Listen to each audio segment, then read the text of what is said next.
কিশোরগঞ্জ থেকে আরও একজনকে গ্রেপ্তার করেছে আইন শৃঙ্খলা বাহিনী। এ নিয়ে মামলায় ৮ জন গ্রেপ্তার হলো। আজ তাদের আদালতে তোলা হতে পারে। এ নিয়ে আরও জানতে আদালত প্রাঙ্গণ থেকে যুক্ত হচ্ছেন ইফতেখার রহমান। ইফতেখার, মিজান সহ গ্রেপ্তার হওয়া আসামিদের কখন আদালতে নেওয়া হতে পারে? সাংবাদিক তুহিন হত্যাকাণ্ড বিষয়ে আর কি তথ্য আপনার কাছে আছে জানাবেন।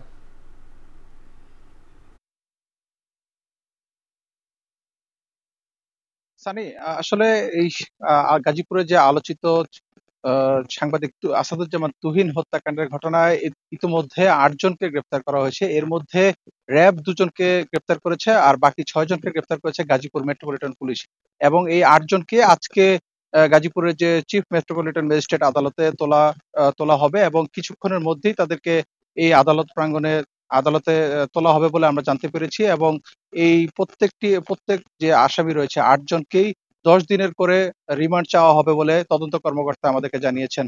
এবং সেই প্রক্রিয়া সম্পন্ন করে থানা থেকে প্রয়োজনীয় যে কাগজপত্র সেগুলো নিয়ে আসামিদেরকে কিছুক্ষণের মধ্যে আদালতে তোলা হবে। এবং একটি বিষয় জানিয়ে রাখতে চাই যে আসাদুজ্জামান তুহিন হত্যাকাণ্ড নিয়ে কিন্তু নানা ধরনের আলোচনা হয়েছিল। কেউ বলছিলেন যে তিনি চাঁদাবাজি সংবাদ সংগ্রহ করতে গিয়েছেন কিংবা লাইভ করেছেন, সেই কারণে তাকে হত্যা করা হতে পারে।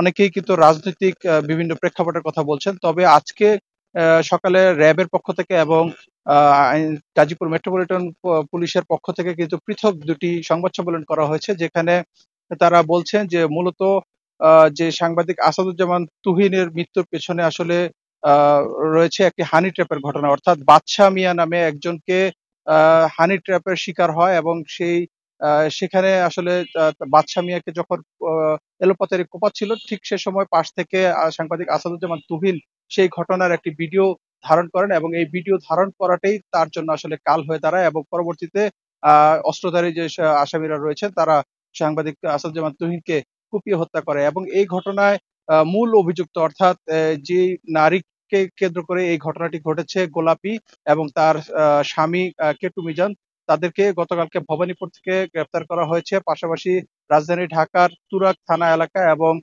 ময়মনসিংহ এবং কিশোরগঞ্জ এলাকা থেকে অন্যান্য আসামিদেরকেও কিন্তু গ্রেপ্তার করা হয়। এবং এই পর্যন্ত আমরা যেটি তথ্য জানতে পেরেছি, আইন শৃঙ্খলা বাহিনীর পক্ষ থেকে জানানো হয়েছে যে এই মামলায় আটক গ্রেপ্তার আলামিন, তার বিরুদ্ধে পূর্বের ২টি মামলা রয়েছে। কেটু মিজানের নামে ১৫টি মামলা রয়েছে। পাশাপাশি শাহজালাল, তার বিরুদ্ধে ৮টি মামলা রয়েছে এবং অপর আসামি স্বাধীনের বিরুদ্ধে ২টি মামলা রয়েছে এবং ফয়সাল হাসান, তার নামেও রয়েছে আরো ২টি মামলা। বলা যায় যে প্রত্যেকের বিরুদ্ধেই কিন্তু একাধিক মামলা রয়েছে এবং প্রত্যেকেই অপরাধ জগতের অপরাধের সাথে জড়িত। এবং গাজীপুর মেট্রোপলিটন পুলিশ কমিশনার বলছিলেন যে গত ৫ই আগস্টের পরে অনেক শিল্প কারখানা বন্ধ হয়ে যাওয়ার কারণে অনেকেই বেকার হয়ে পড়েছেন। এর মধ্যে কিছু সংখ্যক যারা বেকারত্বের কারণে অনেকে হানি ট্র্যাপ সহ বিভিন্ন ধরনের অপকর্মের সাথে জড়িয়ে পড়ছেন বলে মেট্রোপলিটন পুলিশের পক্ষ থেকে জানানো হয়েছে। তো কিছুক্ষণের মধ্যে তাদেরকে আদালতে তোলা হবে এবং আদালতে তোলার পরে তাদের ১০ দিনের প্রত্যেককে রিমান্ডের আবেদন করা হবে এবং রিমান্ড শুনানি শেষে পরবর্তী তথ্য জানানো যাবে। তো এই ছিল আমার কাছে গাজীপুর থেকে সবশেষ তথ্য। সাংবাদিক তুহিন হত্যাকাণ্ডের সবশেষ খবর জানাতে গাজীপুর থেকে যুক্ত ছিলেন সহকর্মী ইফতেখার রহমান।